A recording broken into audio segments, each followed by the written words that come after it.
This is No Bad Buds. I'm not actually going to follow this. I'm going to intro for the first one. This is No Bad Buds, the podcast and show that bluntly goes where no other podcast has gone before, to get to the truth of the science, history, and culture behind cannabis and hemp. My name is Mandy. I'm joined here with my co-host, Shalay. Today we're here with farmer and founder of Tejas Tonic, Aaron Owens. Well, hello there. Hello. Oh my gosh, this is such a big day for us. This is such a big brand in Texas. Thank you so much for joining us. Well, thank you. I can't believe it's interesting to hear this is such a big brand in Texas. I sure like the sound of that. Yeah. I feel like I've seen your drinks all around Austin, especially for a couple years now. Exactly. How long have you had your company? We launched Tejas Tonic at South by in 2023. No way. So we just now had our 2-year anniversary. What? Okay, cool. How did South by go this year? It went great. It just keeps getting better every year. We did the Outlaw Party, which is the inaugural cannabis party where all the hemp and cannabis people come together. Oh. And basically it's all to, they don't like to use the word benefit, but to support, I believe, is the right word, the Last Prisoner Project, which is all about collecting funds to help people get out of prison that are in prison for cannabis. It's a great cause. So, yeah, that was a great one. We had an awesome local band called Flyjack play, which, you know, all the heads liked. Lots of brass, lots of sound, lots of funk. We partnered with Half Step over on Rainy Street, did a session over there that was cool, and did several little activations here and there and in between. You stayed pretty busy. I would say so. Yeah, we're at the 14 to 16 hours a day, 6 days a week right now. And you have a pretty tight-knit team, I've come to learn, because I met you at one of your hemp events. Like, you're the guy who mans the tents. You're the one, like, talking to people face-to-face. That's really cool. Yes, ma'am. I've done that from the beginning. We're starting to get to the point where I now have a team that's taken over that role since I've seen y'all. So we're growing very fast, and I'm real careful about who's on my team, how do I know them, where are they from, and are they going to be around still. And so we got a real tight-knit group of people, including like a father-son team and a cousin and friends that I've known for over 15 years. And so, yeah, at this point where I have been the face at all these booths and all these activations, we're starting to get to the point where we've got some teammates that are starting to step in and fill some of that so that we can scale and continue to do some other things. Well, that's good because you're also pretty busy down at the Texas Capitol trying to help keep hemp in Texas, trying to, Gotta fight for your right. Yeah. And you were just telling us a little bit about your days at the Capitol this week. Can you share a little bit more about what you're doing? Sure, yeah. So this is, we're in session again. This will be my third session in the hemp space in Texas. It's every 2 years in the state of Texas. So this year we're facing a pretty significant battle, whereas you go back 2 sessions ago and hemp became a thing.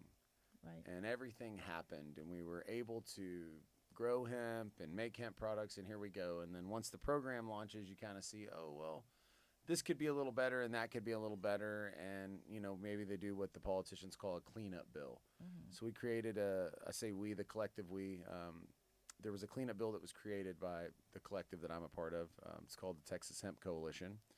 And so we just all kind of come together, multiple people from the industry, and put in our input to collectively create what's good for the industry. And we created a cleanup bill that introduced some common sense regulation and things. And it went through session 2 sessions ago, passed through the House. Last session, it came through the House, no problem. But the Senate didn't quite want to acknowledge it yet. Like, hey, if you guys say it's 21 and up and that it can't be 1,000 feet from a school and there needs to be child protective packaging, then that means there's something going on, and we're just not quite sure that we want to accept that there's something going on just yet. Yeah. And so they lived true, because that went through the House and didn't move from there. And then in this session, they released SB 3, which is 100% a target to eliminate the industry. And SB 3 essentially raises all the licensing fees to something crazy like $10,000 to be a manufacturer, $20,000 to be a retailer. Wow. And it takes away all cannabinoids except CBD and CBG. So you would basically have to have CBD or CBG isolate, and that's it. Which anyone that knows cannabis on any level understands that that's as far from where we need to be or what's applicable for business or anything logistical or infrastructure wise. So, yeah, so we basically been down there. We went last week. There was a special hearing for SB3, and 170 people to my count, probably more, showed up, came to testify with a 90+% rate of opposition to SB3. And then the following day, we did some lobbying like we typically do with the coalition, and we go around, talk to reps, and meet different offices and committees and show them what bills we're in support of and which ones we're opposing. And then we were even there last 2 days ago at a hearing in front of the Ag Committee. Okay. You know, the Ag Committee is always interested in Texas agriculture, and is this a real opportunity for Texas agriculture? Because if it is, we need to hold on to it. Yeah. Right. And it is. Right. You know, for things way beyond a Tejas Tonic. Right. Yeah. Exactly. So, yeah, we've been there 3 times, and I've been there personally 3 times in the last 7 days, and as of this morning, I heard that we're going to go back again next week. I don't know how you do it. Yeah, no, You it's must have a lot. suit in the car. no, actually, and it's really just like a thank you too, because Oh. it's a lot of hard work to be putting into like advocating for, of course, you know, the use, which is Tejas Tonic, which, you know, we're going to get more into today, but like there's so many amazing uses for the hemp plant that are unknown to people, or, you know, unacknowledged to Not people. common knowledge, right, to the Yeah. common person. They just don't realize that everything they're doing and utilizing at one point was 90% provided by a hemp Yeah. material, Yeah. from the paper to the Clothing. oil Yes. to your Yes. clothing, Buildings. you know, all the things. So It's not a scary plant, y'all. No. not at all. But yeah, politics is definitely happening as we speak. It's hot and heavy. We're in session. It's game on. I would say that this session is the most important session for the state of Texas and the overall legalization of cannabis in our lifetime. You're making me nervous. I trust y'all because there's some No. good people in your group. Yeah. There's definitely, I mean, you know, the Texas Hemp Coalition. I'm one of a few founding board members of, and I continue to be an executive board member. Okay. But it's a new industry, and in any new industry, you genuinely have to bring in people from all different perspectives of the industry and get everybody together and working together for a few years and learning and experiencing what's it look like from the farmer, what's it look like from the extractor, and then what's the industrial guy doing, and how's the fiber and the herd coming along, and all of these things collectively to really create legislation that's a proponent for the industry as a whole and not one person's business plan. True. You know, but at the same time not letting, you know, the opposition take you out because of either a few bad actors Right. or because of legislation that sort of has a hole in it and accidentally enables things that aren't healthy for the common good. Yeah. Right. I mean, is this a good analogy for it? Like, don't throw the baby out with the bathwater. That's a good, yes, that is. Don't throw the baby out with the bathwater, right? It's like if the water got cold and you want it hot, drain it, but the baby needs to stay alive because there's a Yeah. person coming on, you know what I mean? You know? Yeah. Exactly. Wow. Well, that's really heavy stuff. Yes. Thank you for all your work that you're doing. Well, you're welcome. Facing Thank you. these adversarial people in suits trying to take away hemp in Texas, but hopefully it's not going to happen. Send good vibes, everyone. Well, I don't wear a suit, You're like, I want that on record. I He don't said, wear a "Actually, suit. I but I show do up in tuck my tie-dye." shirt in. Yeah, they You won't can let wear you a tie in. with the tie dye. I don't wear the tie-dye, but Closed-toed shoes, stuff like that. You know how to get through security Oh, there. That's funny. Oh my gosh. Well, other than those types of like legal challenges that you've been recently facing and everyone in this industry in Texas has been facing, what are some of the other challenges you've faced in the industry so far? oh boy, is that a loaded question. There's so many facets. I mean, if we want to start from farming and move forward to the shelf, it's simple. It's like first it starts with farming. It's like, you know, in traditional cannabis that most people that I would say are probably in the demographic that this will end up listening to, they know more about, whether it's medical marijuana or recreational marijuana or have experience with marijuana. The marijuana business is not anything like the hemp business. It's nothing like it. You know, in marijuana business, you can actually grow plants, and you can take those plants and you can take material off those plants and monetize it at a value that will generate a profit. That doesn't really happen in hemp. It's just not that way. You know, we're growing CBD dominant varieties. Okay. I mean, until recently, and some people are doing some THCA things and so on and so forth, and that's a thing that I hope continues to exist. But the general part of hemp is that you don't have a high value crop on that plant. So you can't really afford to go build a building and hang a bunch of expensive lights and run a real nice system that you would create for high-end marijuana and expose that type of capital and get a product that you think you're going to make money on. It just doesn't work like that. So for someone like me, I'm more of like, we're going to go farm this stuff. And when I say farm, we're going to plant acres and grow, tens of thousands of plants like you would with corn or any other commodity. And then, so there's a challenge in itself. I mean, farming is the real thing. It's hard. It's a ton of work, and you can hit the nail on the head every time, and you might win 3 out of 4 years. And that has been my experience, is we've won 3 out of 4 years and had to take a year off. What happened in that year off? In the year off, well, let's see. For us, we took the first year we were trying to grow flour, and I had at the time, this is pre-Delta 8, pre-anything, all it was about was getting a flower into market, because in Texas, flour was being sold for the first time, and that was a big deal. Yeah.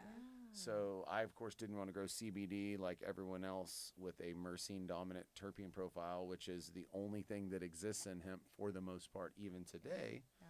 And so I actually went and found a 1-to-1 CBD to CBDV genetic, and I grew a CBDV variety with an alternative terpene profile that was beta-caryophyllene dominant with limonene and humulene. So I had the boutique terps in the boutique cannabinoid profile, and I was set to grow flower. Well, turns out these genetics are from the equator, and they like to see closer to 12 hours on and 12 hours off all the time. So as you move up towards Texas and the days get longer, it triggered hermaphrodism, and then our crop seeded out. And so I had every pound that first year sold for $500 a pound, and we grew 2,743 of them, but we didn't get to sell them because we had seeds. Yeah. So just that, and you just went from $1 million to nothing. And so, there's a challenge. And so it's a lot of, you did some cool, research into, bringing out a new genetic with, the strain that you were trying to grow, doing something different. Sucks that it. Yeah, anybody in any out cannabis, anybody, let's put it this way, anybody in flower business, kind of in any flower, having either a different flower than everyone else or having a variety of flowers puts you in a good position to do business. And so that was the target, and then that didn't work. And so, of course, I had a backup plan because that's how I am. And it's like, well, then we're going to extract all these oils. And so we extracted all the terpenes, or actually we extracted the essential oils. And then we extracted all the cannabinoid oil, and I had 2 very valuable assets. And it was like, okay, well, this cannabinoid oil is actually rich in not only CBDV, but anytime you have varins, which are known as propyl analogs, not to get too scientific, so then I'm getting scientific, I guess. Words. That's it. Right? So it's like you've got pentyl on the left, which is CBD, CBG, THC. Whatever we know as cannabinoids is generally considered that's a pentyl form of a molecule, and I don't want to get too in over my head even. And then the mirror of that in its propyl analog always has a V. So anytime you're looking at a variety that has THCV or CBDV, for every part of CBD, you're going to have an equal part of CBDV if you have the right stuff, right? So the genetics I'm working with have been bred intentionally so that you have an equal amount of propyl and pentyl, so that all cannabinoids that exist are equal in this other thing. So why? So you can diversify the offering, which does what? Enhances the medicinal benefit, right? So we took all that oil and we looked up, and back then they were barely figuring out standards for CBDV. And then we extracted, went to oil, and then we tested the oil, and all of a sudden we had a very unexpected high level of THCV. And that took us down the path of figuring out that what we had was actually taking people with type 2 diabetes, or people with, what do they call pre-diabetes? And we were taking people that were pre-diabetic out of pre-diabetes. They were no longer pre-diabetic. Their A1C, I think it's called, was coming down. And we were like, whoa, there's an aha moment. Like, this is what we need to do. We need to go help people with diabetes. And so then it was like I partnered with another group in Texas, and next thing you know, find. Well, it was on my part. I didn't intend for that. Yeah, I'm just like exploring, like, how do I monetize what I have? And so I'm doing what I do, which is make formulas that I share with people. And it's like, in the beginning, we were making full spectrum CBD that we terp boosted, meaning that we extract our terps and add them back and turn it up. And that was helping people with Parkinson's. That was the first thing I discovered, is that you take someone with onset of Parkinson's that was shaking, and you could get their shaking to calm down to the point that they could rest and sleep and feel better. So that's what got me into it. Next thing you know, I've got THCV, and a friend of mine's like, oh my God, Aaron, like, I'm 75 days into taking this daily. I just left my doctor. I didn't tell you, but when I met you, I was pre-diabetic. I'm no longer pre-diabetic. And I was like, boom. So I started doing research, figured out that THCV is the only naturally occurring cannabinoid that blocks your CB1 receptor, whereas every other cannabinoid that exists binds with that receptor. So the result of that is an actual suppression of appetite, an increase of your body's ability to process blood sugar, Oh. and gives you energy. Hmm. So basically it turns your metabolism up and your appetite down, aka takes your diabetes down. Right. So then I started studying diabetes medicine, and we found one called Ramonavant, and it had just been passed by the FDA, or approved, as they say. And the one functionality of this particular pharmaceutical was that it blocked your CB1 receptor. Wow. So when I knew I was holding the thing that blocked the CB1 receptor from the plant, Yeah. and then the thing that's what the pharmaceutical people had, I was like, we got it. Yeah. So next thing you know, I'm partnered with a group out of Houston, and we're headed to the University of Mississippi, Ole Miss, and the pharmacology department, which is a very advanced and established pharmacology department in cannabis specifically. And we were set up to do a clinical trial on humans with type 2 diabetes to experience the effects of THCV on diabetes in both a full spectrum form in 2 dosages, as well as isolates in 2 dosages, which I was not for because isolates are typically synthesized or isomerized. Okay. But we were going to do it anyways to do a fair assessment of what was going on. And then right around that time is when Delta 8 came out the gate. And this particular set of folks that I was in line with, and 98% of the industry dropped everything they were doing to go sell Delta 8. Wow. And there 'Cause it went made all, money? because they wanted to make money. Oh, of course. Of course. And so, you know, it's like there went all the medical studies that we were about to do, and there, that whole thing washed away. And I was sitting around going, oh man, here we are again. Yeah. So challenges around every corner, right? So now what? Now what do you do? It's like, okay, well, let's go grow another crop and try to make this one seedless. Oh, well, this year flower's not selling unless you infuse it with Delta 8. Yeah. Well, I'm not going to do that Yeah. because that's not what I do. I don't infuse flower with some synthetic isomerized whatever that someone cooked in a laboratory, Okay, yeah. you know? And so then it was like, well, now what? And it's Right. just kept going. So farming was tough from day one, right? And in the early days, of which technically I'm the second oldest company in the state of Texas, it was called Tejas Hemp when we formed on paper April 2017. And in the old days, it was Facebook. It was Craigslist back then. It wasn't even Marketplace yet. So people were selling CBD on Craigslist, on Facebook. It's like, how do I market a wellness product to a bunch of people with diabetes when I can't tell them that it helps diabetes? And me personally, I've never had a Facebook account in my entire life, or a MySpace, or any of that. So it was just like, I don't even know how to do that. Right? So there's a challenge, you know? And so we mature, we move along, and in 2019, I figured out how to put the oil in water, and I knew that that was the future. It's like, let's put this oil in water because that's going to be the future of scalable delivery mechanism. And right now, what's happening, and moving away from farming into one of the major challenges, is education, because the general public has no idea what the 3 of us understand when we say the difference between full spectrum versus an isolate. Right? And so if that's the case, and everyone's selling a CBD product, then why is that one cheaper than this one, and why is that one better than this one? True.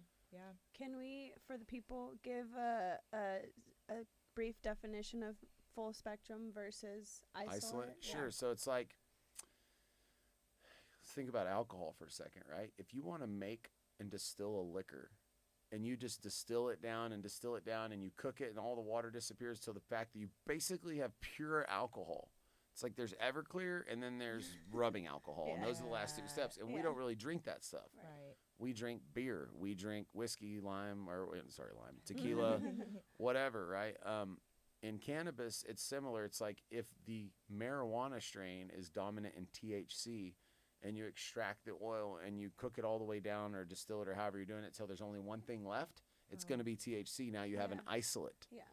Okay. Same with CBD. If you have a type 3 or a CBD dominant variety and you cook it all the way down till there's nothing left, all that's left is CBD, you have a CBD isolate. So what is more effective, an isolate or a full spectrum? So the analogy that I like to use is a football team. It's like, okay, there's 130 plus cannabinoids naturally occurring in a cannabis plant, plus 15 or more terpenes that are not cannabinoids, essential oils, right? So if you have a football team, if I have a football team that is hemp then the quarterback is CBD, the tailback is THC, and I have 128 linemen. Mm-hmm.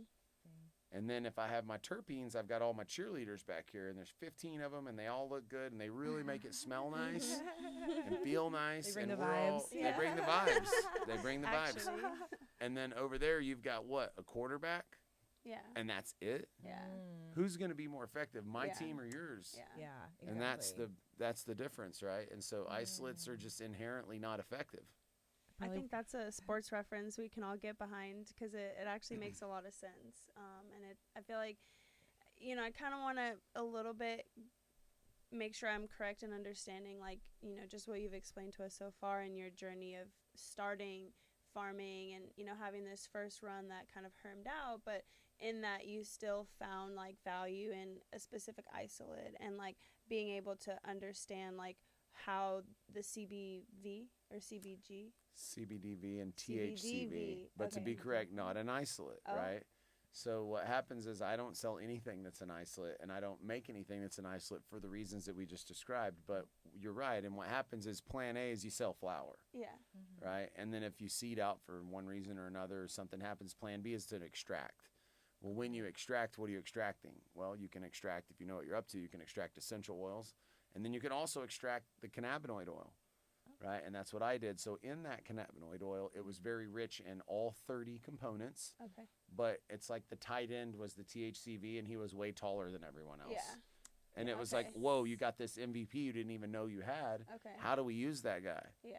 So there was value, right? There's always value. There's always, Yeah. the plant never lets you down. In the end, if you stick to it, she'll always take care of you. Dang, I love your analogies. Yeah. And I probably would have been to more football games if it was like this. We need a Oh new my team gosh. out there. No, for real. But full spectrum. Okay, so I was reading a little bit about your product on your website, your new website. Everyone check out tejastonic.com. But your process basically yields non-homogeneous. What was the term that you guys? So what we say is, we say non-homogenized single source. Uh-huh. So that story's kind of like if you go to your grandma's house and she's got an orange tree in her backyard and you make orange juice, Right. that's great. If you go to the store and you buy orange juice, it's probably made up of oranges from 3 different countries Totally. that were shipped across the world and mixed together and whatever. And what happens is the unique, distinct differences between the tree at your grandma's house and the tree at your aunt's house and the tree at your house are no longer there because Yeah. everything gets homogenized. So if you go to extremes in preservations of compounds in your product, whether that's through extraction or however you're doing it, people make live rosin, they freeze stuff and go out of their way to do these things, like lock terpenes in. And so when you do all that, if you're just going to mix it up with the guy down the road that grew 5 acres with a tractor and threw it in the back of the truck, you're not, you take the quality and the not that ideal quality and they end up balancing out. And so we don't mix batches from different farms. Right. We just grow a strain. Like I might have acre 1 is strain 1, acre 2 is strain 2, acre 3 is strain 3, for example. Okay. Right? And then all of acre 1 goes into one thing. Mm-hmm. Oh. All of acre 2 goes into one thing. Okay.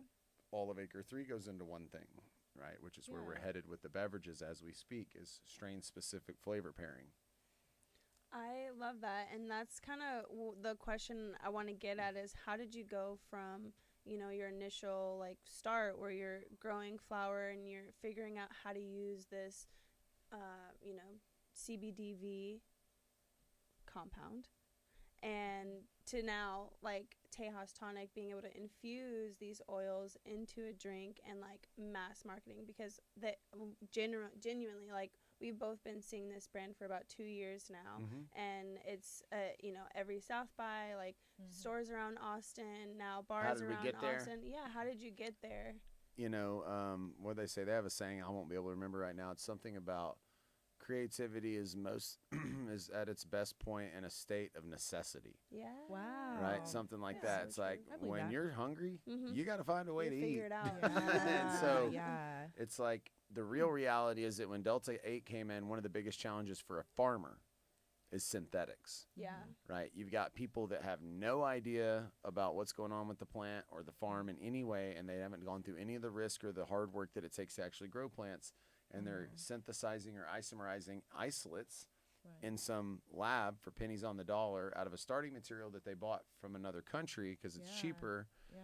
And all of a sudden, no farming has value in the supply chain, and that is a major Yeah. challenge for the American hemp farmer from day one. It has been. So in this world of, we have seeded flower and now we're into extracts again. Well, listen, I started with extracts. I mean, the truth is we started back in 2015 at the Farm Bill pilot program was going out of Colorado and a couple states. And long story short, we had figured out how to extract oils, and we had figured out how to separate the essential oils from the cannabinoid oil. And just that knowledge gave us two components to create products that we could, increase the concentration of the essential oils, aka the terpenes, and that's what we call terp boosted. And we found that we could really increase efficacy of these medicines, and that when we would give something to this Parkinson's guy, if I turned the terps up to 8%, he got way more relief. And I was like, okay, well, with that knowledge, it's like, what's going on now? Well, we tried growing the flower, me and it's like I threw in all my cow money, and another buddy throws in his money, and then another buddy busts his butt, and we all get out there and we put everything in, family operation, and then we don't get anything back.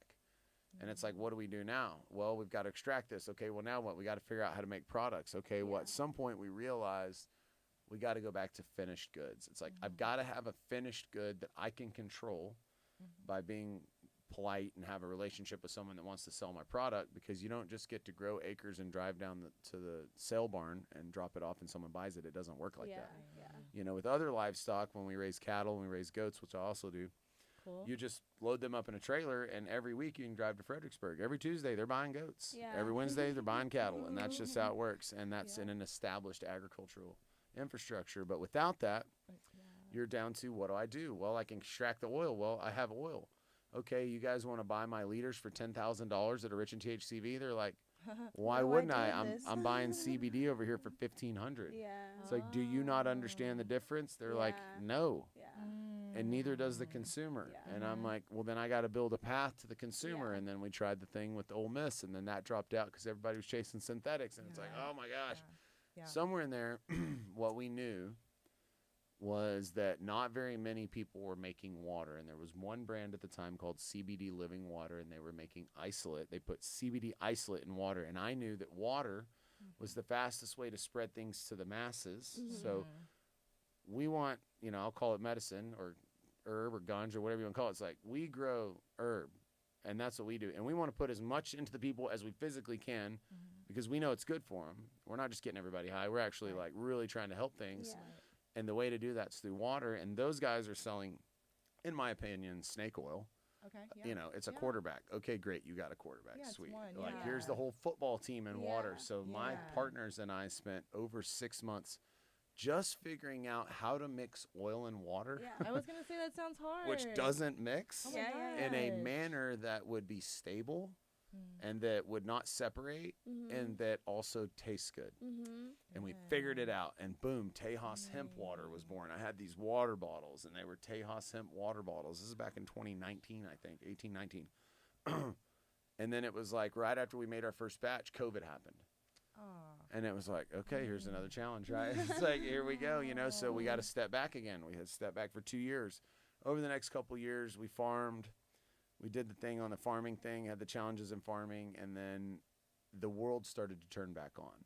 And as we all know, that happened. And as the world started to turn back on, people had been moving Delta 8 into the space, which created, there was a positive from that. It created normalization of THC in the mainstream space, Yeah. Right. which was helpful. That broke down barriers, Okay, there's like space. I was in gonna the- say that's a benefit. I'm curious how Delta 8 and Delta 9, and there's debates on how good are they or bad are they, whatever, but like how that affected in your view Tejas Tonic and the what terms do I want to use here, the my perspective on the real two, plant. and how do synthetics affect the plant? Yes. How do synthetics affect the industry? Yeah. So I've been very black and white on one side of the fence from day one. The synthetics are the enemy. Period. They don't Right? affect you the same. You can absolutely feel Well, it. Isn't that what is like turning a difference. lot of people off from like Yeah. CBD Well, let's and talk everything? about that, right? It's Yeah. like, it's simple, these are plants. We've been growing them for tens of thousands of years, literally. I mean, thousands of years anyways, for sure, right? And Some so of the we oldest all crops have all ever. these plants, and it's like, when we want to legalize these plants, no one wanted to legalize these plants so some guy could go sit in the corner and for pennies on the dollar synthesize one thing and go sell it to everybody. So when you do that, you remove the farmer from the supply chain, and all of a sudden it's no longer an agricultural commodity, right? So start there.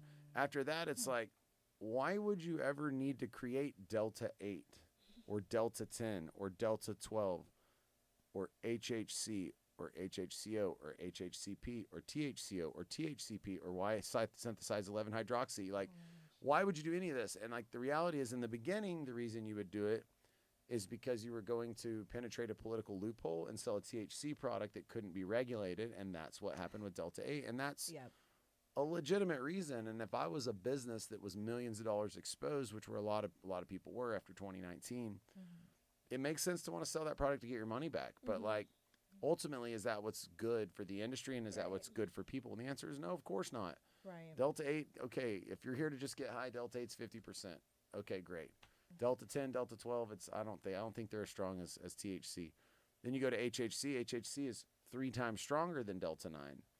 Then you get to THCP, and it's like 20 times stronger than Delta 9. So when you have an unregulated market with irresponsible management of these things, you have people making things with gummies with 20 milligrams of HHC and THCP. And then you have a random 27-year-old woman that walks into a store and buys what she thinks is a 20 milligram gummy, and it ends up hitting her like a 400 milligram gummy. And things are not positive after that. And so it's really not, they're the enemy. And what we're experiencing right now in politics is the negative repercussions of those type people that do that. And now what are they doing? They're trying to ban everything, trying to take it all away. So it's like, of course you're going to have a bad experience when you're using synthetic. You know, if people could be in a position where they were willing to negate profits momentarily for the betterment and security of their long haul industry, this would not be an issue. But that is not the way it is out there. It's like the people who are out here looking for the short-term gains, they kind of like tainted the industry in a way. 100%. Like that. And they're going to sit there and tell you all day right now how they're not wrong and all the things. Right. But then you've already touched on this, like the consumer and like the consumer education is how really all of this is going to get spread, you know? And like if a consumer has no idea that Delta 8, Delta 9 and all those other, you know, like items you listed are like actually in some ways like negatively affecting their experience and, you know, their like mindset around consuming the plant, it's like, well, then why would I go try something that is actually beneficial for me because I already had this one bad experience. Yeah, if you have a bad experience, why would you go back? Exactly. And how can we expect a person, any average person, or a politician for that matter, to be an organic chemist overnight? Like, it doesn't work like that. Yeah. So that's where you have common sense regulation, but it's like, this is Texas. Like, you know, you don't want to overregulate.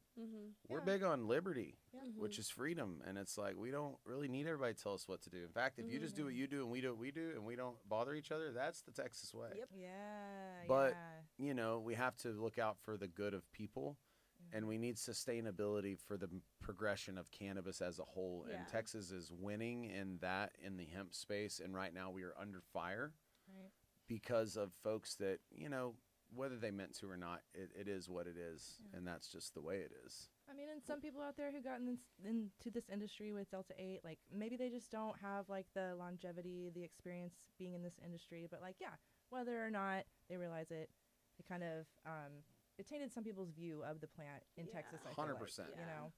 No question. I know so many people that are like, you know, they'll go into a store. I'll be like, hey, you should check this place out. And they're like, is it Delta 8? And I'm like, no, I swear, I would never send you there. I was legit afraid to even check out the store my brother wanted me to try until finally I was like, my plug wasn't available. And I was like, okay, I will try it. And I was like, oh, this is actually okay. And like the buying experience was like really nice and everything. So, but yeah, it takes a lot to overcome like a bad experience. For sure. You know? Absolutely. And when you can buy, I mean, I personally sell in probably 500 convenience stores, so I'm not opposed to convenience stores, but when you have opportunity at a convenience store to maybe a not so premier store to maybe an extremely high-end boutique store, all the way over here to where the nurse is running the store, there's all these different buying experiences, and like they're not you know, the convenience store guy's, he's trading commodities. He's just a business guy. Mm-hmm. I'm in there doing business with them, right? Mhm. But at the same time, so are the other people. And so there's not a lot of education interaction.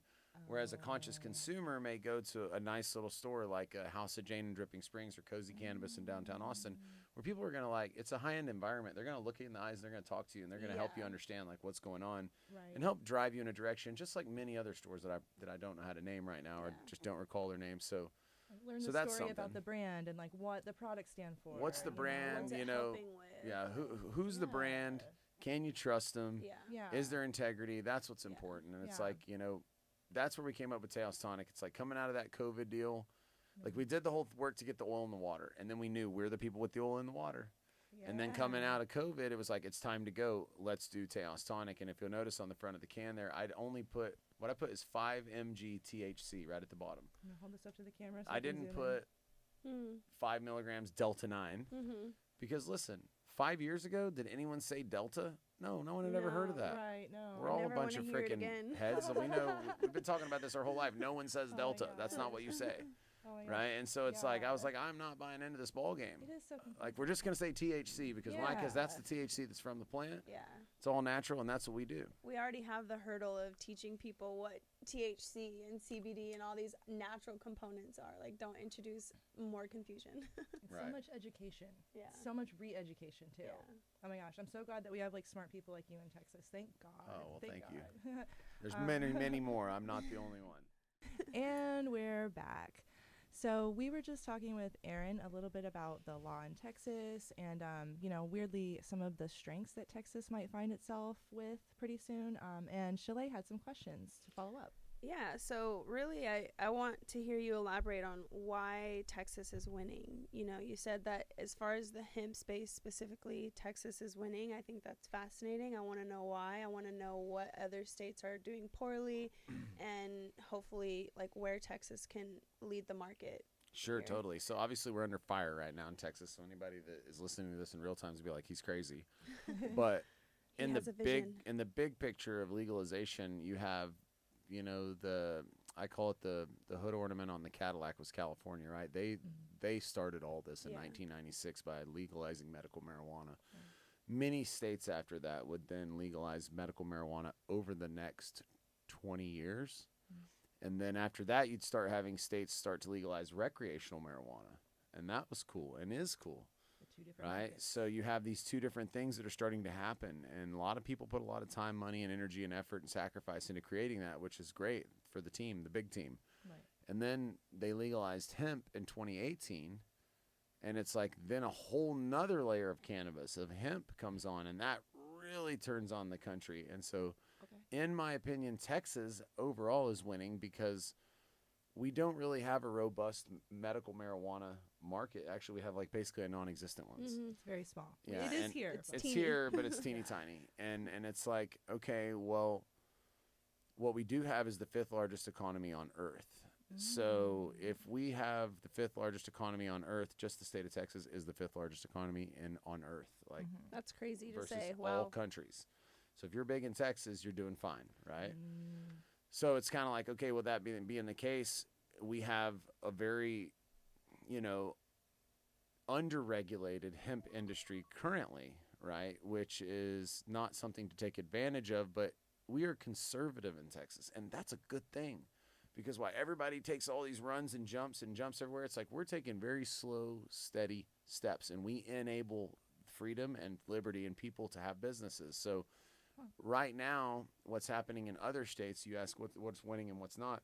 The thing that a lot of people don't get, which is unfortunate, or it's just unfortunate in general, and what they don't understand is that the marijuana lobby is suppressing the hemp lobby on both a federal level and a state level. So, for example, in a state like Colorado that is on the team, they've been on the team forever, but they have this robust medical marijuana program. Now they have a robust recreational marijuana program, and then hemp comes along, and they're like, hey, you hemp people, we spent hundreds of thousands of dollars, if not millions of dollars, to build this and get in this thing, and we have to go through these hoops, and now you guys are spending $200 to get a hemp license, and you can sell a hemp-derived THC product, whether it's synthetic or not is irrelevant at this point, and you have access to the same customers. So Yeah. their lobby was able to raise the fees on all the hemp people and make it to where you could only sell hemp-derived THC up to 1.75 milligram per serving. So that way anything 2 milligrams and up is coming from the marijuana side. Many states are doing this. So as you look at regulation of hemp and hemp-derived products nationwide, you'll find that milligram caps are becoming a very common thing. And it kind of seems like across the board everybody's landing on 5. Minnesota landed on 10. But they're kind of reeling it back in already. They're kind of backstepping. And it's like, if you look at the states that landed below that, why did they land below 5? Because there's a marijuana establishment that's pushing down on the hemp people. There are active multi-state operators as we speak, the 2 and 3 largest ones in the country that are spending to the tune of 40, 50, $100 million per year in the states where they decide to be, they want to be in the future, like Texas, to suppress hemp in any future competition, to give their business plan an opportunity at the market. So I think we're winning in Texas because we have staying power. We don't, the number one thing people talk about is, oh, think about all the tax revenue. We're conservative Republicans. We don't want taxes. Right. Okay. Yeah. Period. I think we Welcome all to agree. Texas, I think we right? all like agree on money, that but not one. like that. We like money, but we don't like taxes. In fact, we don't even like the government in our business. In Right. fact, we believe in, we'll just be responsible for ourselves, but you're going to let us do what we want to do on our property, and you do you, and everybody's going to be fine. Yeah.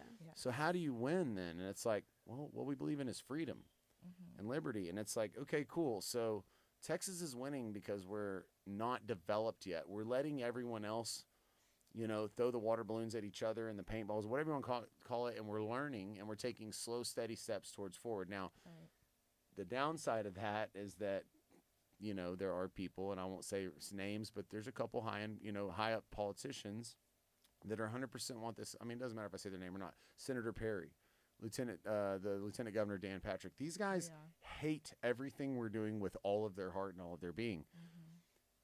But at the same time, they have legitimate concerns that are also our concerns. We're common concerns. The only difference is they're not as educated, and it's hard to educate them so that when they do create a bill like SB 3, I don't think that they mean to take everybody out. Yeah. They just want to take out the things that are not good, and they don't know how because they don't understand the language. And so that's new here. Yeah, I mean, so new, right? And that's one of the things, like you're talking about, the marijuana market is trying to suppress and take out Which the is crazy. hemp market. You would think we're all in this together, but that is not the case. Totally. So for, like, in layman's, I mean, they are like layman's words, but like in, like, if you were explaining it to a 5-year-old, what is the difference between marijuana and hemp? Marijuana gets you high, and hemp doesn't. So why, if marijuana gets you high and hemp doesn't, are all the marijuana, people trying to suppress hemp because you can, like, sell it? A with the label 5-year-old may or THC? may not understand the politics, but politics is the answer, right? Political regulation and infrastructure enables a market and sets rules or suppresses rules for a market to exist, right? So marijuana people have built all their money up by selling marijuana in legal markets and in legal ways.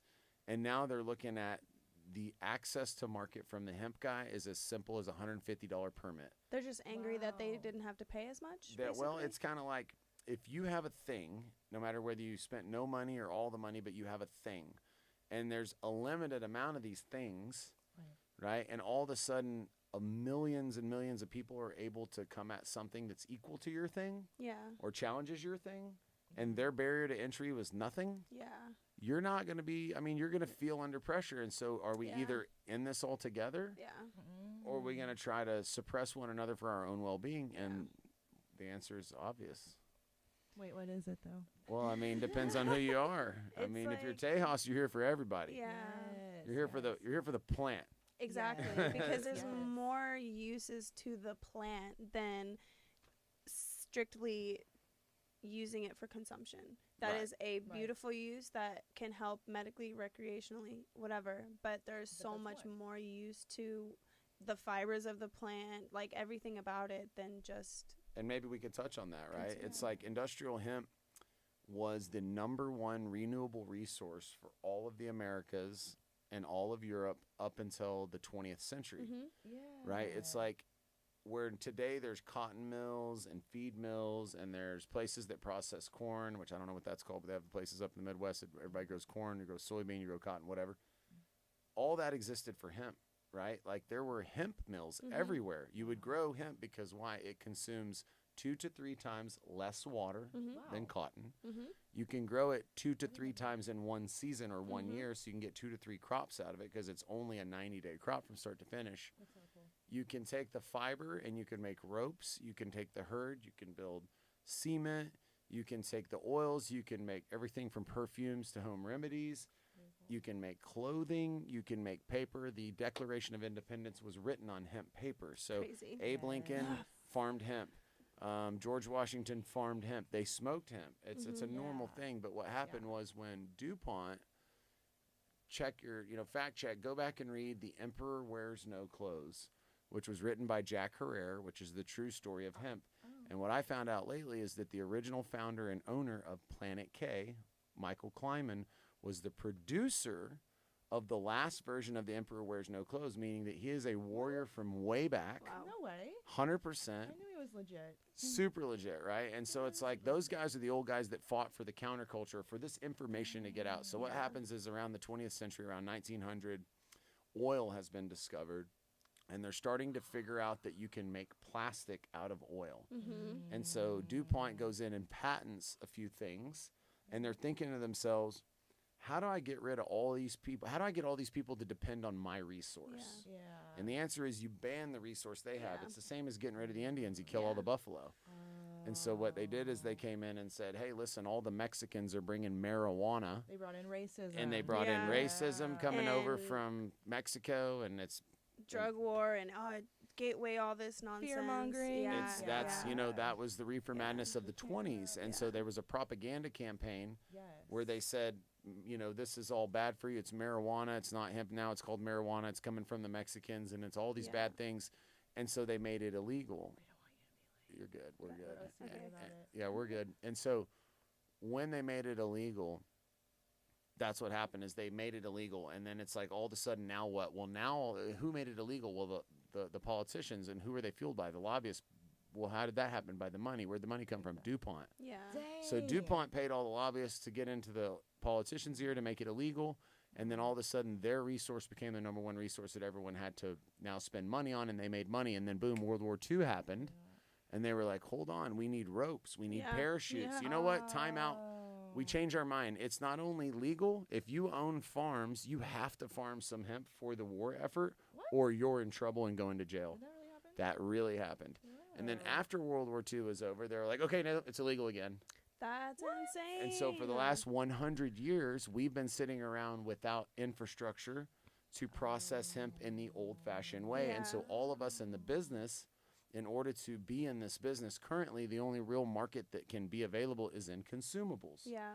And that's why we're in consumables. And that's why a farmer in Texas that wants to grow hemp is going to have to figure out how to make consumables, while the good people at places like Panda Biotech start to build the infrastructure to be able to process industrial hemp and turn the fibers and the herds back on. In the meantime, it's all about consumables. And so that's why people like me are like, hey, synthetics, y'all are risking our whole operation, and you're not even coming from a farm. This is an ag product. So that's a quick rundown of... That was a fantastic we're gonna put rundown. a pin in it. Oh my we're gosh. getting really sciencey, and we will be back.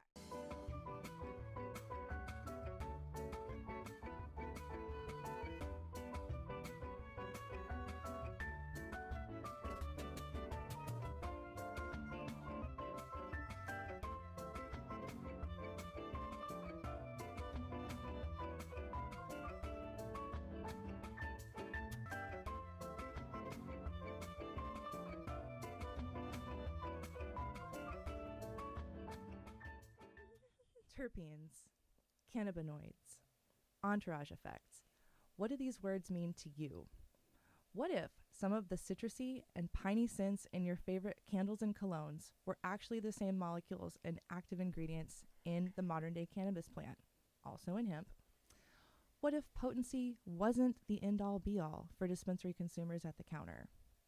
And what if there is a better way to understand Mary Jane?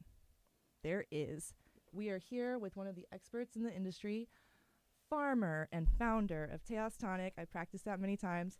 Aaron Owens, thank you so much for joining us. We're back at it.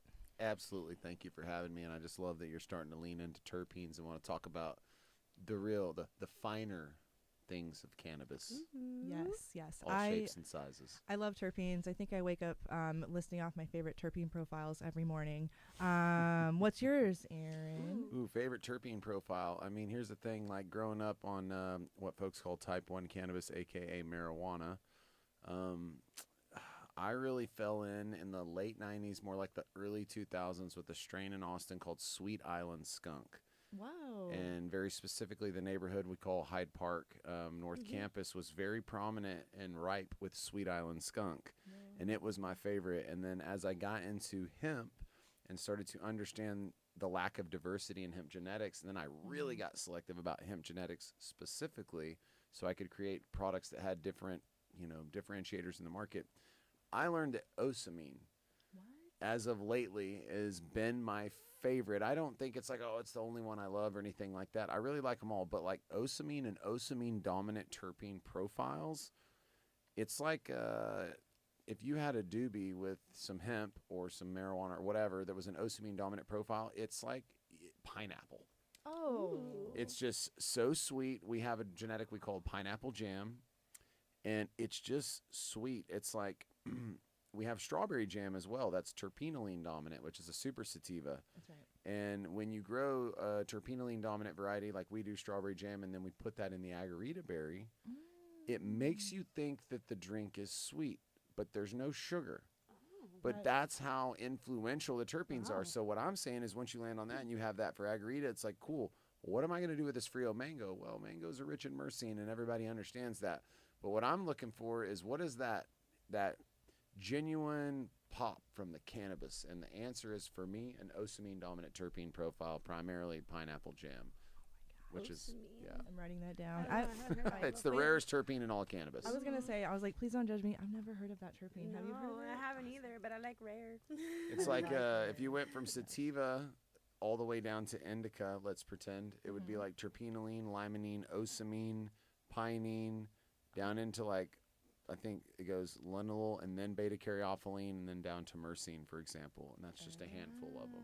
Oh my gosh. Well, So- I like a myrcene. I think I'm going to be on an adventure to try to find this one soon. Yay. Amazing. What's your favorite terpene? Yeah, I kind of already said it, but myrcene. I just Okay. I like to be a little more Indica. Yes, because I have a lot of energy as just me. I'm very like. Yes. So I'm like, when I can calm down and have like that body high, but still be able to like mentally be here. I don't know. It puts me in a really good creative space. So I like to have my myrcene right and just like relax. Would you say that if somebody wanted to build a hemp product and they went and sourced myrcene over here and osamine over there and limonene over there and pinene over there from the botanical industry, and then were to compile that into a profile that matched what you liked and put it in a product, how do you think that would affect the product? Do you think you would like it as much or less, or would it be as effective? Good question. I don't know if it would be as effective because I think for me it's like it's the effects, right? And like I don't know enough right now to know if those terpenes from other botanicals would bring in the same effect. I know like sometimes I'll, consume, smoke, whatever, and I'll eat fruit with whatever I'm smoking, and it certainly like especially blueberries and mangoes are my favorite. Like it has an influence on your experience. Yes, Oh, that's totally. That's cool. I haven't my thought gosh, of that. totally. Actually, I love that. It's and it's like the best thing to eat because obviously like cottonmouth and all that stuff too. But it 100% has an effect on the experience. So I would play around with other botanicals to see how those terpenes play with like marijuana and hemp. But I know for a fact I'd prefer, because I'm more used to the marijuana and hemp derived. Love that. Do you know what the primary use for botanical terpenes is in the world other than this concept we're discussing? I'm going to guess just because vape flavor. Household cleaners. Oh. No way. What's Lysol? Limonene. What's Pine Sol? Oh. Pinene. So basically what's happening is people are taking household cleaners and mixing them together to match cannabis terpene profiles and putting them in products. So What do you mean mean putting them in products. That's what's in a product. I mean, if you go and you get an average everyday cannabis product, oh, it's 90% THC or whatever, right? It's like, okay, great. Where are the terps? Well, first off, if you don't have terps, you don't have anything. You have no cheerleaders. Like, you just have functionality, but you don't have influence or enhancement or diversity or dynamics, right? So then it's like people that don't know how to cultivate hemp or cannabis and then process that in a manner that preserves these natural compounds, all they know to do is to go try to replicate it. So it's like, I like to draw the comparison between hydro versus organic soil. Okay, if you grow hydro, you've got water. That's H2O. So you're going to go buy some kind of thing, organic or not, whatever. NPK, nitrogen, potassium, phosphorus, the main three, right? And then you're smart. You're like, ooh, I need to get these 15 micronutrients because cannabis really loves that. And you're going to start adding stuff. So what? Yeah, put 18 to 25, 30 compounds in this water. Okay. One spoonful of organic soil has over 1 million microorganisms that themselves are working in unity with one another to create an entourage benefit for the production of said plant, and therefore all the compounds are being more produced in a more dynamic way. So botanical terpenes are like hydroponic feed, right? You can never get anywhere near the all-natural. And in fact, if you don't do it right, I'm not saying you can't do it right or healthy or in a clean way. People aren't, I mean, somebody's probably putting pine sol in there, I promise you. No. But nobody we know, I hope, right?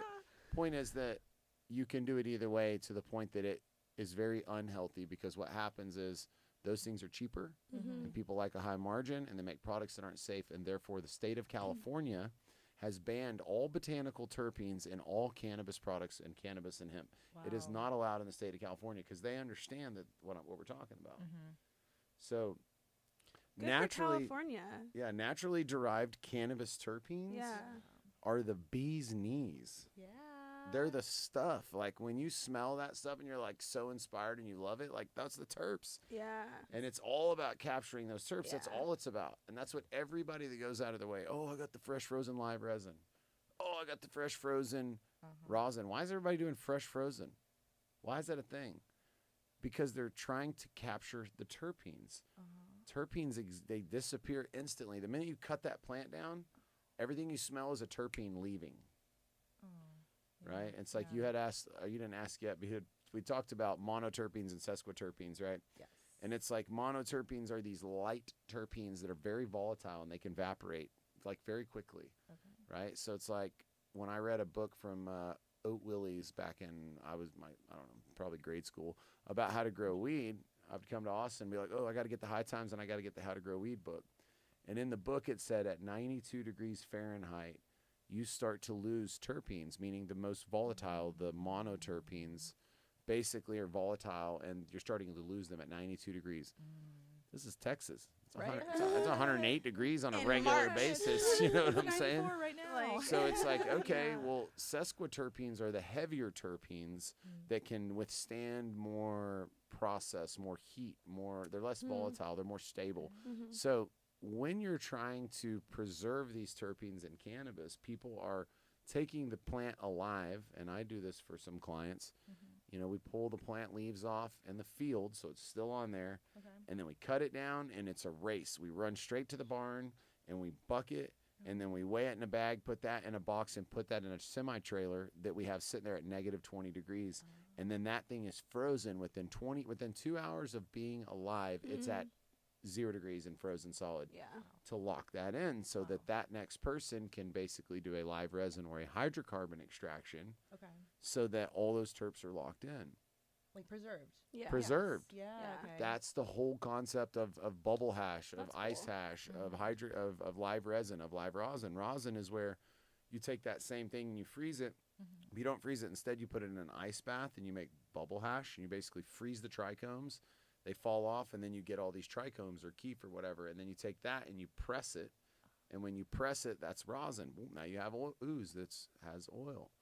Now, the difference between those two things and what we do is significant, because what we do is called Terpex, right? So what we're doing is we're going, okay, listen, because we understand this, what we understand is that we can actually extract those light oils with something like steam or water. right? And we can pull that oil off. So in Lukenbach, where we currently cultivate for Tejas Tonic, we will grow acres, like 5 to 8 acres. And then we'll strip all the big leaves off of the plant, and we'll pull all that flower, and we'll, we have a trailer. It's like 4 foot wide, 5 foot long, 5 foot tall, and we cram it full of flour, bat down the hatch. It's got plumbing in the floor, and then we run steam through that floor, and the steam is forced through that flour. I'm almost guaranteeing the Egyptians did this, just without a trailer, right? Yeah. This is old Different knowledge, technology. right? Yeah. It's heat, water, and plants. Steam goes through the plant, comes up in the form of steam, and then it comes over here and it starts to turn back into liquid. And when it does, an oil floats to the top. If we take that oil and we analyze it, there's no CBD, no THC, no cannabinoids. What the heck is it? It's essential oil. Oh. Well, what's essential oil? Typically comprised of terpenes, flavonoids, and short-chain fatty acids. So you have now essential oil. Yeah. So then it's like, okay, but hold on, Aaron. You just said at 92 degrees. It's like, yeah, at 92 degrees, the most volatile compounds start to be compromised. Yeah. So how do you maximize preservation of the molecular integrity of the most volatile monoterpenes? And the answer is you would have to be able to get them out of that material below 92 degrees. How do you do that? Freezing? I don't know. That's what I'm thinking. Eating. Freezing. I don't So know. we're steaming now, right? So the Okay. steam water gets to 212. It creates steam, and I'd be lying. I don't know the technical number, but it's gonna somewhere, I don't know, 200 at 180. Somewhere it's gonna start turning back into a liquid. Mm-hmm. So as that steam moves through that material, there's a certain amount of volatile terps that at 90 to 180 that you lose. And then there's the ones that can make it from 180 to 350. Right. So you're getting a bunch of them, but what about these? Oh, what about those? Well, it's like water boils at what? 212 degrees Fahrenheit? 100 degrees Celsius. That's know right. that. At what? At what pressure? Oh, I don't know what pressure. Ambient pressure. What's ambient pressure? That's Just right here, right now. Just neutral What pressure. holds us to the ground right now? Gravity. Okay, and what's right? gravity? It's 17 pounds per square inch. Oh, So I don't know what that is in pressure, but we feel 17 psi. That's what keeps us stuck to Earth. okay. Okay, so if you take a bottle of water in that environment or a glass of water and you heat it, it takes 212 degrees for the oxygen or the bubbles to escape from that water, if I'm saying it right. The gases, we'll say. Mm-hmm. What happens if you start to remove the pressure? What happens is when you remove the pressure, the boiling point begins to lower. So based on that basic scientific concept, you could lower the pressure in a space to the point that water would boil at 80 degrees. Meaning lower the pressure as in Induced vacuum. You're Taking changing air the out. environment. It's Yeah, kind of like you're boiling taking water air on the out. moon or something. You're changing Yeah. the That's atmosphere cool. that the material's in. If you had a glass of water right here and you were to put it in a closed container and induce vacuum and pull all the pressure away, at room temperature, the water would boil. So if you could create oh that wow. and then make steam that great. went through the Wow. flour, So you're That's able cool. to preserve those monoterpenes. Okay, you're able to preserve the monoterpenes by literally lowering the boiling pressure point. and the temperature of the room so that they're still preserved, and then you can run steam through that and capture them. Yes, by managing the atmospheric pressure, Yeah. you can lower the boiling point of water, which will then steam at a temperature that does not compromise the molecular integrity of the volatile compound. Yeah. And therefore capture the true full spectrum Yeah. of what Right. we old-fashioned, herb smokers really enjoy when we smoke that herb. This is And incredible. if you That's can sick. capture that, now what? You've got all this oil, there's no cannabinoids. What do you do with it? Yeah, what do you I mean, I put it in a freezer, right? And then you put it in your drink. That's right. I put it in the freezer, and I'm like, okay, hold the phone, right? And then I'm In like, your okay, mouth. let's get all these cannabinoids over here because this is another oil, Yeah. and these oils are heavier than those oils. Uh-huh. So we Okay. pull that Different out in a process. secondary process. But if you eat a bag of weed, you don't get high. That's true, and I've tried that. You know, So it doesn't work like that. Why? And what do you got to do to make it work? Because for us to be able to get the full benefits of THC, it has to be like heated up, like Yeah. combustion. You have to, combusted. that's right. All cannabinoids naturally occur in their acid form, which is where this whole form of THCA comes from, right? So CBDA, CBGA, all cannabinoids are in their acid form in the plant, which is not bioavailable to us. But when we heat this material, if you cook the brownies, if you light the flour, If you heat it up on your stovetop, you convert it from the acid form to the pure form, which is called decarboxylation. Yeah. And now you have a bioavailable product. Well, why would I want my super precious volatile terpenes to have to go through the heat that's required to decarboxylate the cannabinoids to make it bioavailable? Yeah. Well, in theory, we wouldn't want that. Yeah. Yeah. So that's why we separate them, Ah. right? And then when we add them back, it's like, well, how much do you want to put in there? You get more control then. Yeah, yeah. You control the recipe. And if you start to turn it up, we call that terp boosted. Terp boosted. Because don't you have different different doses in each of your drinks or Of THC? So CBD. every single Tejas Tonic is the same thing. It's Okay. a 5-to-1 ratio of CBD to THC. Okay. So that means 25 milligrams of CBD with 5 milligrams of THC, Okay. plus all of the minors and the naturally Yeah. occurring cannabinoids to the tune of over 130 natural Yeah. compounds. Wow. Okay. On top of that is an amount of essential oil, which includes terpenes, that I reintroduce and I turn up.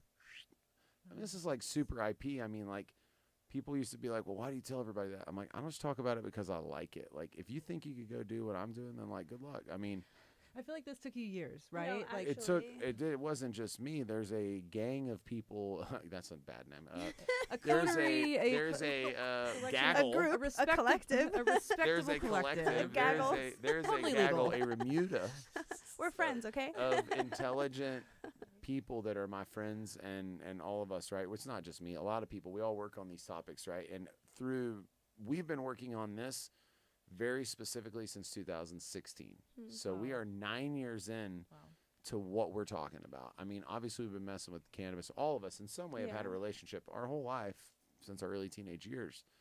But we're 9 years deep in that. So yeah, so that's like what you get when you get a Tejas Tonic. You literally Yeah. get the whole plant Yeah. Wow. in the product to Like, the in its maximum way that purest science form. can even freaking, Yeah. capture it. And that's a big, It big is deal. a big deal, and I love hearing that because there's many ways to ingest marijuana and hemp, and like knowing that the process you guys use to extract like these different pieces of the plant and then reintroduce them to the drink, it's like it speaks volumes to, and people should understand, it speaks volumes to the quality of the product that you're getting, the health of the product that you're getting, because it's not like a chemical process that you're taking the cannabinoids and the terpenes out, which a lot of other products are that way, and it's not necessarily good for your body to be vaping something that's been run through all these chemicals just to extract and what's the word I'm looking for? To distill down or to The consume? chemical reaction. Yeah, it's just like to degrade the Oh, quality. to degrade. Yeah. Yeah, So you don't want to degrade. you're I mean, taking away when you use those processes. yeah, and yours all are of really, us, we have a favorite natural. flower. Yeah. We do. And if we saw it, we'd be like, ooh, I really like that. Mhm. And we like the idea of, can I get what's in there out Mhm. and put it into this delivery mechanism? Mhm. Yeah. And if I did, how would I do it? And we've talked about some of that science, and it's like, that's what you do. You want to get that out without messing with it, Mhm. right? And so it's like one of the other processes that no matter who you are, when you're messing with hash oil or cannabinoid oil, CBD oil, THC oil, it's all the same. It's not all the same, but you know what I'm saying? It's oil. Mm-hmm. You got to winterize that oil, right? So like I used to make biodiesel, and actually I didn't make biodiesel till I was too lazy. So instead I ran my truck on vegetable oil. What's the difference between vegetable oil and biodiesel? And the answer is fats and lipids. Okay. So if I want to ester or de-ester my vegetable oil, I would do a process of mixing it with ethanol, stirring it all up and let it sit. And then when I let it sit, in the end, the oil would be on the bottom and the fats would be on top. Oh. Once you strip the fats out of that vegetable oil, you now have biodiesel. Mhm. That oil will run any diesel vehicle without a conversion. Okay, it's the same with cannabis oil or hemp oil. When you pull that oil, it has lipids in it and fats. You can't smoke that in a vape. Now, I don't make vapes and I don't vape. Mhm. But if I'm making a drink, I don't want all that in my product either. Yeah. So you have to do something called winterize. It's the process of removing the fats and lipids from the oil. That's a part of the preparation of all these products that everyone has. Wow. What's the number one methodology for winterization? It's the same as deesterification, which I said with vegetable oil a minute ago. You mix it with ethanol. Oh. So people are taking alcohol and mixing their oil with it to get the fats out. They're putting oil in it and stirring their oil with the ethanol or some methanol or alcohol, putting it in the freezer, and then they're filtering it out the next day, and they got the fats out. Good for them. But here's the question. If you have terpenes in that oil, can the terpenes withstand the chemical process of interacting with alcohol? Alcohol. And the answer is no. Well, what proof? 91? What are we talking about here? I don't know. I mean, I'm Okay. just telling you that if you Or they put can't. if you put water on your cut, does Too it burn? damaging. Do I put water on? No, usually not. But if you Right. pour alcohol in your cut, Real does it bad. burn? Yeah. Real Real bad. clean. Yeah. So Yeah. the alcohol itself is like heat because heat occurs from a chemical reaction. Yeah. And there's a chemical reaction there occurring on a very molecular level that is degrading the molecule. And so I'm just saying that where we are at this point in the situation 9 years in, we're going out of our way on every level to get what's in the plant out without degrading it in any way, shape, or form, in nothing more than an effort to put what's in the plant in the product. Yeah. There's zero synthesis. Yeah. There's zero interaction with alcohol from start to finish. That's awesome. I mean, it's the most organic possible thing by science that we could calculate. And it's so much work. It seems Yeah. like it's so much work. I mean, I'm 9 years in and I'm not retired, so Yeah. it's a lot of work. And And for the people out there who care about, not just, I want the highest potency and the highest high I can get, like that is the type of product and quality you should be, and like processes that you should know about and be thinking about as you choose the products that you decide to smoke or drink or whatever, because it just speaks volumes to the quality. They're not all created equal. Yeah. Literally. I mean, yeah. what percentage? Okay, we're in the great state of Texas. We're in a very free market at Yeah. the moment. There's no question. Yeah, right now, yeah. So, of the market out there, how many products on the market are naturally derived versus synthesized in a Oh my lab? gosh, so few. Couldn't give you a Like, number. what's the but, percentage of synthetics on the shelf, do you think? ooh, Just guess. There's just 95. there's Like just- most of them. 95. That's a Is it really close? Because mean- there's just so many vapes out there. I feel like Yeah. it's really taking vapes, over. gummies, Even flour, drinks, like how they're Uh-huh. processing even flowers it, infused, right? Yeah. I'm going to go ahead and side with Sativa that the number is 95 plus percent. Yeah. Okay. So what everyone is Dang. consuming right now, there's a 9.5 chance out of 10 that what you're consuming is a synthetic Yeah. that was made in a Yeah. laboratory, Yeah. right? And it's like, you asked earlier about the challenges. It's like, how on earth am I supposed to, you two are into cannabis and you're intelligent and you came up with a list of questions that's very in-depth and in detail. The 5-year-old that we were trying to talk to earlier has no idea, right? So how am I supposed to provide a product and shine a light on that when 95 other products to my 5 are just, they Pretty say packaging. THC on it and it just says, just that. Yeah. I think it goes back to education Yeah. and like really proving like the point behind your brand. But yeah, so much re-education. Yeah. Is that the right answer? Is there? An I mean, I answer? don't think there is a right answer. It's just that's the challenge, right? It's like all we can do at Tejas is be transparent, Mm-hmm. open, and honest. Like, look, little insight: we're about to partner with a very, very respectable organic local brewery Wait. on a project, and I learn a lot by listening to their philosophy. Huh. Because right in the beginning, he was like, "Listen, we don't hide anything. Mm-hmm. We just show you everything. There's no trade secrets. I mean, sure, we have insights, but and he didn't say we don't have trade secrets. He just said we don't hide anything. And I Yeah. thought about that. Okay. And I'm like, I feel like I'm that way too. Because why? Because the information is all free. Yeah. It's all there. The 50s are over. We don't win because we have information you don't. The internet gives us everything. Everything. Totally. Yeah. So it's really just about like, are you going to utilize this information to do something in a conscious way Yeah. and be transparent about it with an intention? Yeah. And in Exactly. the end, beer is an agricultural product. Mhm. Very similar to cannabis, right? In the industries. Tejas Tonic is an agricultural product. Flour is an agricultural product. My Tejas Tonic gummy is also an agricultural product. I grew that, Yeah.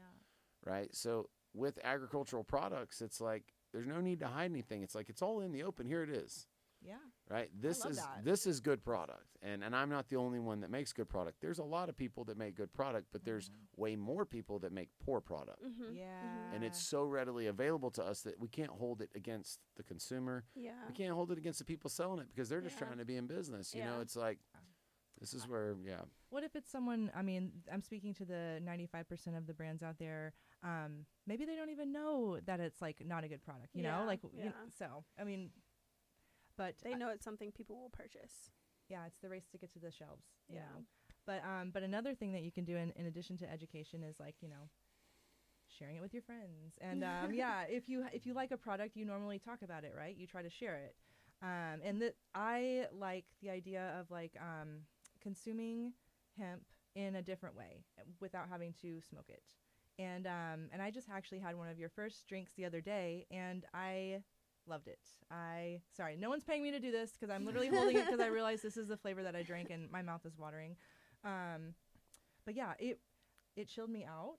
It was a great drink, and it's something that I feel like I don't want to be like it's the gateway drug. It's like the gateway to get into maybe consuming.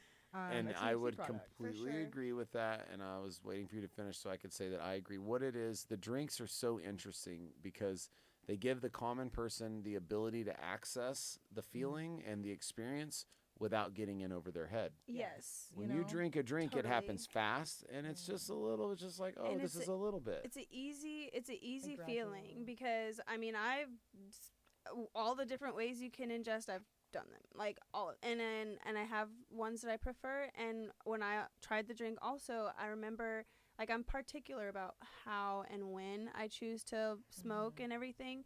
I don't necessarily love doing it socially, but I remember I was out.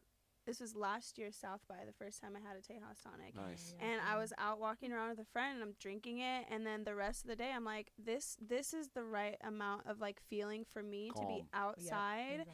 and like, you know, ingesting like a hemp product, but also like it's not too much. I'm not like, oh, I need to go home and be by myself right now. Yeah, one of the first things that people ask as they walk up to a drink, especially drinks are still new. I mean, we've been around Yeah. for a while and drinks have been around, but they're still new. They Mhm. are. And people walk up and they're like, oh man, I don't know if I can handle 5 milligrams.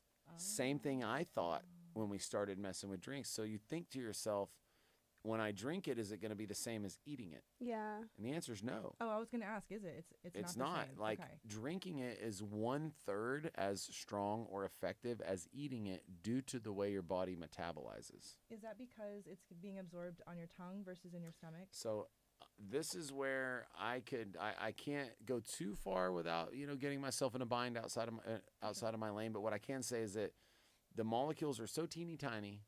We're literally taking oil, we're breaking it into microscopic particles, and we're wrapping it with a plant extract that is able to bond with the oil and the water. That's called an emulsifier. Okay. And so now these little molecules of oil wrapped in an organic plant extract hidden between the water molecules. When you drink these nano-emulsified particles, your water, it's water. It just goes right into your system Yeah. in all these different ways, right? Yeah. And you're just like, whoa, it's fast. It's Yeah. fast acting. Oh, yeah, your body like puts it to work. Like, And then yeah. when you eat an edible, the food has to go down to your liver and get metabolized. Oh, that's right. And the majority of the THC in that edible is metabolized into something called 11-hydroxy-THC, which is generally 3 to 4 times stronger than the delta-9 THC that you're consuming. Okay. So gummies are generally 3, sometimes 4 times stronger than one drink. Yeah. I can Drink believe takes that. 10 to 15 Yeah. minutes to kick in, and it lasts 20 to 30 max. Mm-hmm. You know, I think there's a calming effect on your central nervous system that occurs all day because once you have a good relaxing moment, you're relaxed all day. It like sets the vibe, you know. Yeah. But An when edible you will take me out. when you eat an edible, it can Yeah. take you out. It might take 45 minutes and then wham, and you're there Yeah. for 3 hours, maybe 4. It's like a concentrated dose, just like Yeah. all at one time. And the experience might not be the same every time, right? Yeah. I have had too big of a dose, and let me tell you, as someone who's not afraid of the plant at all, this made me afraid of the plant. I was like, I can understand how people would have panic attacks if they Yeah. eat too much edibles, you know? Yeah. I've certainly been there. I'll tell you guys the brand after this. I don't want to throw anybody under the bus, but it's a really popular one. I Okay. already tell you what it is, but I'm not gonna say it online either. I can tell from a It distance, starts and with you haven't even C. told me. It starts with C. I said too much. Okay. I want to get into some rapid fire questions because Let's do like it. we're touching on terpenes. I feel like okay. So If you could give us a really quick and dirty definition, what are terpenes? Terpenes are the aromatic compounds found in all plants that give it their smell, and they define the experience that your central nervous system has when they interact. I love that. Did you guys get that? I'll write that on the website later. Amazing. I'll pass it to Shalay for the next question. Okay, what is one thing you wish people knew about terpenes? That they are the part of the plant that defines the experience that you're looking for, and that they are absolutely integral to have a full plant experience. And unless you're consuming the plant itself, without them, you are not getting the full effect of what the plant has to offer. I believe that. So it's safe to say, as consumers, we should be well versed in and pay attention to the terpenes that are in the products we choose to purchase. 100% without question. And just a 30-second story, maybe 20 seconds if I talk fast. It's like there was a big group of people that went to California, and they took 1,000 consumers and they fed them, 25 different products. And then they were like, ranked everything. Everything was unlabeled, unbranded, different styles, vapes, blah, blah, blah, blah, blah. Everything got ranked. In the end, the one common denominator of the highest ranked products across all delivery mechanisms was that they had the most amount of terpenes. Wow. Whether we know it or not, we are looking for terpenes because our central nervous system is interacting with those terpenes and having a positive calming effect. Yeah. Terpenes are everything. Yeah. They drive your decision making. I want that one because it smells good. I want that one because it feels good. Tastes good. Terpenes. Yeah. Terpenes. Did you guys know lavender is connected to terpenes and stuff too? 100%. Right? So like when you're trying to get the common folk to understand what terpenes are, you say, listen, has your wife ever been to the, or you have been to the, what do they call the place? The spa? Yeah. It's like you go to the spa to relax. Well, the first thing you do when you walk in is you smell lavender. Every time. Why? Because the essential oils in lavender, which have terpenes with primary one called linalool, when you smell that, your olfactory system, you smell the lavender oil or the lavender, it has what's called an antipsychotic effect, which means you calm down. So they're working on you just by having the lavender in the room before you go get your massage. Wow. Interesting. Very interesting. Lavender. Real life terpene application. Something else I learned about terpenes too is like that's another reason why when you go on a walk in nature, it's so good for you because trees are giving off like natural pinene and terpenes like just in their natural 100%. state. Yeah, so we're breathing in terpenes when we're outside just in Every the time wild. we smell a flower, every time we smell a tree, when you're in Colorado and you smell that pines, it's inspirational. Yeah, It's yeah. Don't pinene. be afraid, Yeah. guys. It's not Yeah. something to be scared of. Okay, what's the next I'm question? like, I feel like we. Okay, I have a question. What is I have to know, and I actually just don't know this at all. I'm glad I'm learning this from you, by the way. Aaron Owens, farmer and founder of Tejas Tonic. What is the entourage effect? So the entourage effect is when all the naturally occurring compounds of a plant work together to give you the maximum experience that is possible from said plant or offering. So all cannabinoids, all 130 cannabinoids, plus all the naturally occurring terpenes that you went way out of your way to protect and get out, all put into a delivery mechanism, a Tejas Tonic. When you drink that, you get all those things working with one another instead of just one thing. It's like holistic. It's like they all work together. It's a full experience. It's the key to the whole thing. If the football team doesn't have everybody on the team with the cheerleaders, they're not going to be as effective. Right. Doesn't matter what you're trying to do. So THC gets you high. Great. Big deal. Whatever. When you get cannabis that has some THC and all this other stuff, it's way better for you. Yeah. So the entourage effect is when all of the naturally occurring compounds work together with one another to give you a larger benefit than you would have gotten from any one of them on their own. Yeah. It's like there is no I in team. Yeah. That's right. Yeah. That's right. There's no It's I the in team weed. play. There's no I in weed. Okay, this is like a follow-up question. Can you also seek to have the entourage effect with flour, for instance? Every single time you consume flour, you get the entourage effect. Because why? Because the flour naturally occurs. Like that's what we make Tejas Tonic out of. We take that flour and try to get what's in there out, and that's where it gets challenging. Yeah. Every time you consume flour, in its raw form, you are getting the entourage effect of what that flower has to offer. Because whatever that flower is, it's balanced. That's like how it was like expressed. Yeah. Nature. Yeah, nature. Oh my The gosh. only thing you can do from there is improve it through natural selection. I want the big Yeah. cow, and I want the big cow, put them together, and make more big cows. Yeah. Yes, Even yes. bigger We love cows. that. Genetics. I took one of the best questions. I'll let you select the next one. I love that one. I want to hear you tell us. We got 20 more minutes before we have Wait, an one appointment. last question. Oh no. Okay. Okay. Well, wow, that's so much pressure to pick the last one.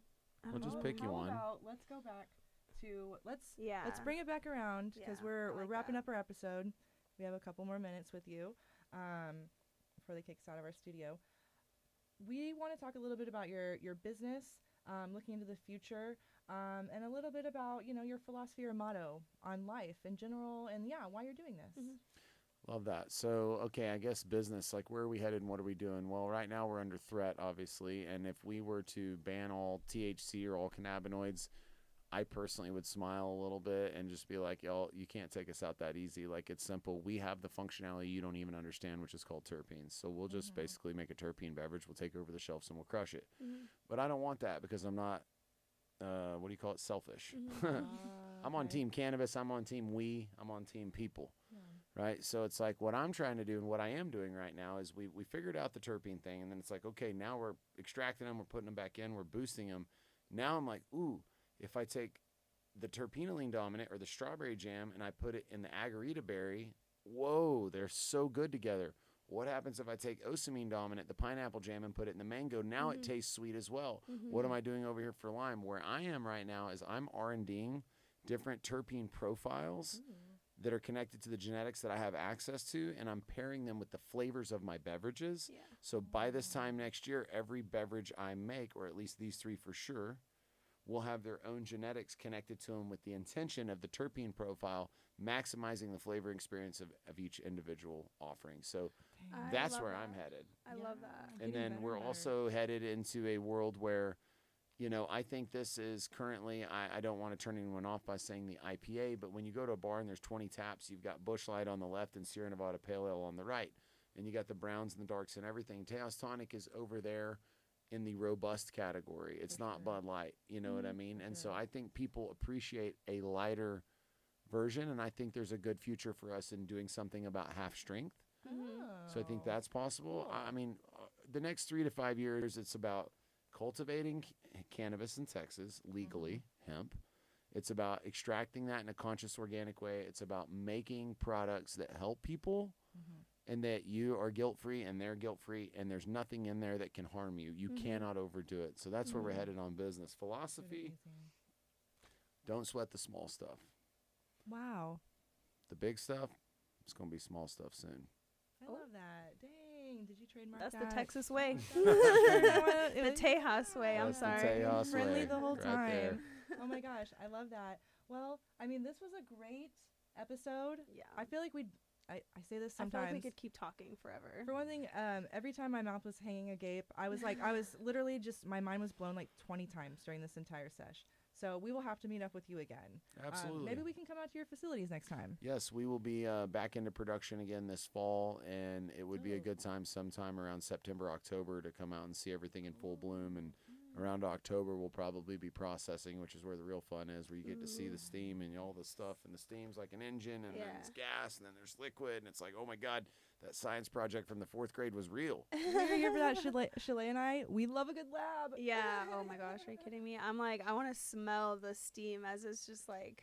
When you open the tap and the terps come out into that mason jar, and you just, I'm just gonna put my nose right there. it is one of the most epic and rewarding feelings. There's nothing like agriculture. It's the process of caring for something and seeing it to fruition. You just can't beat it. And plants, and especially this plant. You're here for the plant, and we're here for the plant. I've wanted to do this all day. Here for the plant. Sorry, my hand's sweaty. Here for the plant. I'm like, I don't know. All right, we're shaking on that. Business. All right. Well, with that, Thank Thank y'all for you. joining our show. I'll do our little outro today. We're No Bad Buds.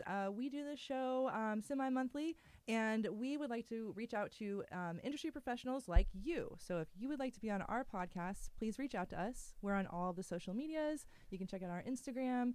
We're on TikTok. We're on LinkedIn. You can email us at nobadbuds@gmail.com. And please do check out our website. We're going to have a bunch of new episodes up shortly, nobadbuds.com. Shalay, any parting thoughts? I will just say, go get yourself a Tejas Tonic. Yes. Can you tell us what? It's a great call. Joe, where can we That's right. find? You can get Tejas Tonic at tejastonic.com. We ship direct to your door, free shipping on all cases. We also make gummies, which we will ship to your door. And if you go to our website and you go to our store finder, which I think it says find us is the button, we have an actual store finder with a Google map that shows you in all the locations where we're sold, which currently we're somewhere around the 850 mark locations in Texas. Oh, cool. Oh my gosh. Yay. Well, I'm definitely checking Plenty of out. options of And follow us on finding. social media. Yes. Drink Tejas Tonic on Instagram and just Tejas Tonic on the rest of them. Yes. Awesome. This guy does really cool stuff. And so we will be back with him. But until then, see you guys. you. Yes. Thank you. Bye.